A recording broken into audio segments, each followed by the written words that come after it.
Olha, na medicina tradicional, se um paciente chega no consultório e relata com o maior orgulho, tipo que não tem uma febre forte, daquelas de derrubar na cama há uns 10 anos, a reação imediata costuma ser dar os parabéns, né? É, com certeza. Um aperto de mão e parabéns por ter um sistema imune de ferro. Exato. Mas, ao mergulhar nos textos clássicos e nas teorias que a gente está analisando para a nossa imersão de hoje, essa mesmíssima frase acende uma luz de alerta vermelho piscando muito forte. Um alerta colossal, na verdade. Sim. Então, sejam bem-vindos a mais um mergulho profundo. A nossa missão hoje é destrinchar um material riquíssimo, bem imaginativo e desenhado especificamente para estudantes e pesquisadores da homeopatia clássica. E eu estou pronto e muito focado para a gente desbravar isso. Maravilha! O nosso grande foco é a bússola definitiva da prescrição moderna, que é a visão do Jorge Vitoucas sobre os chamados níveis de saúde. E, claro, a gente vai dar umas pinceladas no órgão do Hahnemann. Que é a base de tudo, né? Sem dúvida. E a urgência de entender isso vem de um fato muito simples. Prescrever o remédio certo, o famoso similimum, é só a metade da batalha. A parte fácil, alguns diriam. É, tipo isso. Porque a verdadeira arte e o grande risco da coisa mora no manejo da potência e na frequência dessa dose. Exatamente. Porque dar a potência errada na hora errada não é só ineficaz. É tipo tentar consertar um maquinário microscópico de um relógio suíço usando golpes de marreta. Essa analogia da marreta é perfeita. E, sabe, o aspecto mais revolucionário das fontes de hoje, em especial esse sistema criado pelo Vitoucas, é como ele trouxe uma lógica quase matemática para a coisa. Uma coisa que antes era por intuição, né? Exata. Por muito tempo, a homeopatia esteve muito à mercê da intuição clínica, mas ele mapeou o campo de batalha biológico. A premissa central é que não tem como a gente escolher a ferramenta de intervenção, ou seja, a potência do remédio, sem antes entender a topografia do terreno. Que seria o estado atual da força vital do paciente. Isso, o estado de quem está recebendo o cuidado. Então, vamos mapear esse terreno juntos. Os textos dividem a saúde humana em 12 níveis que são agrupados de A até D. É bem útil visualizar isso como andares de um edifício. Uma hierarquia bem clara. É. No topo, a gente tem o grupo A, que engloba os níveis 1, 2 e 3. A vista lá de cima é excelente, a estrutura é sólida, o mecanismo de defesa é extremamente forte. São organismos que adoecem muito raramente. E quando um agente infeccioso consegue furar o bloqueio, a resposta é vulcânica, não é? Febres altíssimas, batendo ali a casa dos 39 ou 40 graus muito rápido. E o que é fascinante aqui é que essa resposta vulcânica é um maior indicativo de vitalidade que existe. Sério? Sim, o sistema imunológico detecta a invasão e mobiliza todo o arsenal na mesma hora. O organismo literalmente eleva a temperatura para queimar a doença. Uma fase aguda intensa. Muito intensa. Mas o desfecho é uma recuperação limpa e rápida. O corpo volta ao estado original sem guardar danos residuais profundos. Para desempacotar isso de um jeito mais visual para quem nos acompanha, vamos pensar na bateria de um celular de última geração recém-saído da caixa. Boa. Ao rodar um aplicativo absurdamente pesado, que seria essa infecção aguda, a bateria descarrega rápido, o aparelho esquenta bastante, mas basta plugar na tomada e em poucos minutos a carga volta a 100%. A vitalidade está toda ali, disponível. Exato. Já no grupo B, que abrange os níveis 4, 5 e 6, o cenário começa a apresentar umas fissuras, sabe? O sistema imune já não tem aquela exuberância toda. Aí a gente entra no território das doenças agudas recorrentes. Isso. Quadros tipo cistite de repetição, bronquites, infecções de garganta que vão e voltam o tempo todo. E a recuperação já não tem a mesma agilidade. O corpo pede muito mais tempo e esforço para restaurar o equilíbrio. É nesse ponto que a linha de defesa começa a ceder, né? Exatamente. O mecanismo no grupo B já precisa de suporte externo com frequência. Mas a transformação clínica drástica, aquela que muda totalmente o prognóstico, acontece quando a gente desce para o grupo C. Que são os níveis 7 a 9. Isso. E atinge o verdadeiro fundo do poço no grupo D, nos níveis 10 a 12. Nestes andares de baixo, a capacidade de gerar febre alta simplesmente desaparece. Nossa, some mesmo. Some. No grupo D, os registros clínicos mostram patologias físicas muito severas, condições crônicas instaladas e destrutivas. O organismo está tão exausto que perdeu a capacidade de produzir uma febre aguda há muitos anos. E aqui a gente volta de frente para aquele paradoxo do começo. Porque para quem estuda isso, fica a dúvida. Se a pessoa está no grupo C ou D, sem febres há anos, isso não parece um bom sinal na medicina convencional. Por que na homeopatia isso é um sinal de alerta vermelho piscando? Então, quando a gente analisa a economia de energia do corpo pela lente homeopática, a lógica faz todo sentido. A febre representa uma batalha acontecendo nas fronteiras do corpo. É a força vital lutando ali na superfície. Exatamente. Quando essa batalha para de acontecer e o paciente tem um quadro de declínio crônico, não significa que houve um tratado de paz. Significa que a defesa periférica entrou em colapso. O corpo desistiu de lutar fora. Isso. A energia da doença foi empurrada lá para as profundezas, se instalando em órgãos vitais ou bagunçando de vez o estado mental e emocional da pessoa. A suscetibilidade muda completamente, então. Muda de patamar de forma muito perigosa. O inimigo não está mais batendo no portão. Ele já tomou conta da sala de estar. Nossa, voltando para nossa analogia tecnológica, é como se o celular não esquentasse mais porque a placa-mãe já fritou de vez. A bateria está tão viciada que a energia não serve nem para acender a tela do aparelho. É bem por aí. E na ausência do superaquecimento, o leigo acha que o aparelho está funcionando bem. E com esse mapa na mão, a grande sacada passa a ser, como a gente resgata esse sistema em colapso? Porque se a pessoa está no subsolo da vitalidade, lá no grupo D, como a gente escolhe a força do elevador para puxá-la para cima sem arrebentar os cabos? É nesse momento que as diretrizes sobre a matemática das potências entram em cena. É o coração da estratégia. Ah, o arsenal. E qual é a regra de ouro do Vitucas para isso? O raciocínio dele estabelece uma correlação muito direta, mas que exige muita responsabilidade. A regra geral dita que níveis de saúde altos exigem e suportam potências iniciais mais altas. Inversamente proporcional aos grupos mais baixos. Exato. Quanto mais baixo o nível de saúde, ou seja, patologias físicas severas e enraizadas, menor e mais sutil deve ser a potência do remédio inicial. Tá, mas antes da gente avançar nas consequências de errar nisso, a gente precisa garantir que essa matemática fique clara. Os textos jogam umas siglas tipo 30C, 10M, CM e escalas decimais como 12x. O que esses saltos numéricos significam na prática? Eles representam um distanciamento astronômico da matéria em direção à pura energia. A letra X, por exemplo, sinaliza a escala decimal, diluições de 1 para 10.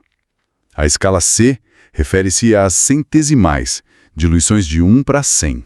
E o M? Quando os textos usam M, são milhares de passos nessa escala centesimal. Uma potência CM equivale a 100 mil processos sucessivos de diluição e sucção. 100 mil? Nossa! Sim, a cada novo passo, a substância física vai a zero, enquanto o impacto energético, a capacidade de penetrar na constituição humana, cresce exponencialmente. Sabendo disso, a regra ganha um peso colossal para quem prescreve. Se o paciente é do grupo A, transbordando vitalidade, as fontes dizem que ele pode receber potências altíssimas, tipo 10M ou até CM. A infraestrutura energética dele aguenta o tranco tranquilamente. Mas se a gente está lidando com o grupo D, onde estão as patologias severas, a aproximação tem que ser com potências bem baixinhas, como 30C ou 12x. As fontes até dão exemplos contundentes, tipo crianças com eczemas muito graves ou idosos com suspeita de câncer. Eles não suportariam potências altas de jeito nenhum. Nem pensar. Administrar uma potência 10M para um organismo fragilizado do grupo D é como soltar uma bomba de profundidade em um navio que já está com o casco rachado. Destrói tudo. O agravamento físico que vem depois pode ser brutal e perigoso. A força vital, que mal consegue manter o básico funcionando, toma um estímulo massivo, exigindo uma reação imediata, Faltam reservas e isso pode esgotar o último resquício de energia vital. Vamos pensar na força do remédio como o volume de uma voz humana. Para acordar alguém forte de um sono pesado, a gente precisa dar um grito, que seria a potência alta. O choque bate, o corpo acorda. Exatamente. Mas se tem um paciente muito frágil na UTI, um grito não vai curar. O susto pode parar o coração da pessoa. O ambiente pede um sussurro constante, que seria a potência baixa. Uma analogia excelente. Mas espera aí, tem um negócio que me deixa curiosa e que pode confundir muito estudante. Se o coração da homeopatia é achar o remédio perfeito, o famoso Similimum, por que a potência importaria tanto a ponto de causar um estrago?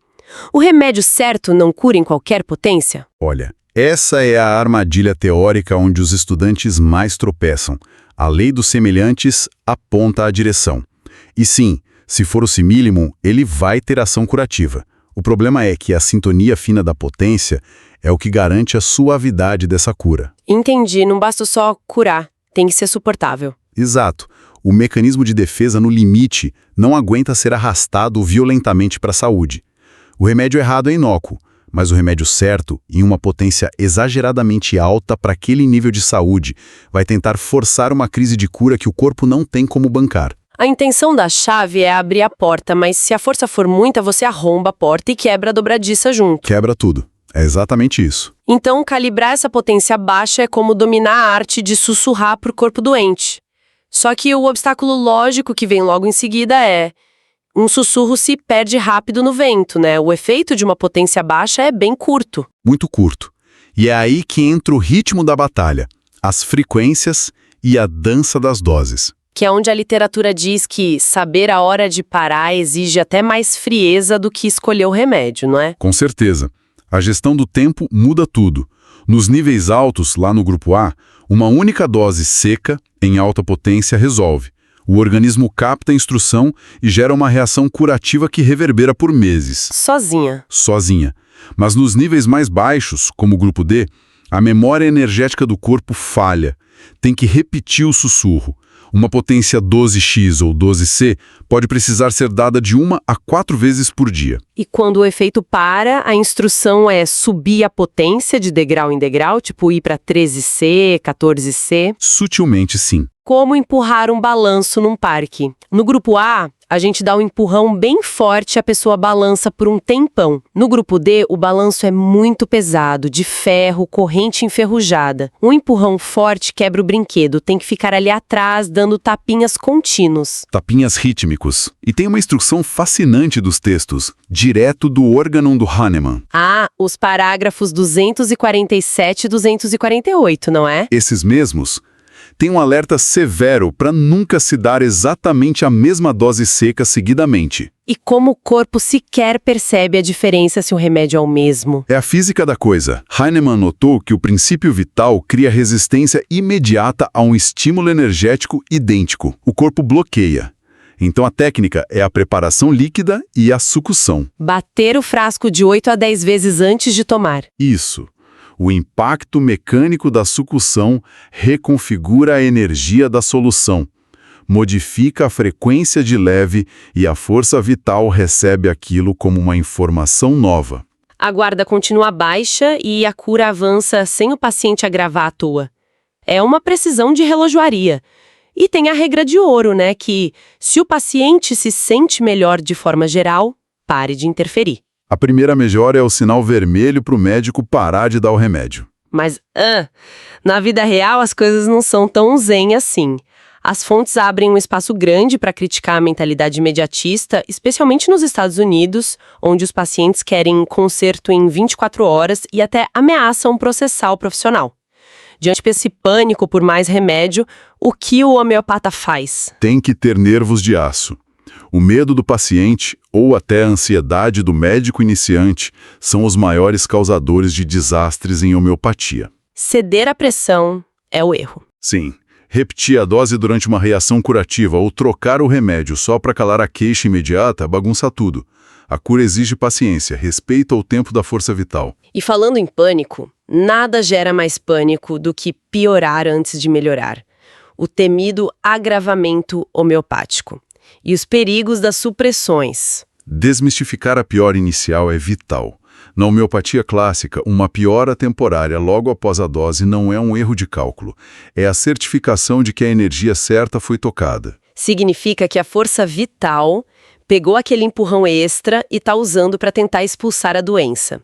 Sem agravamento não tem cura real em casos crônicos, certo? Exato.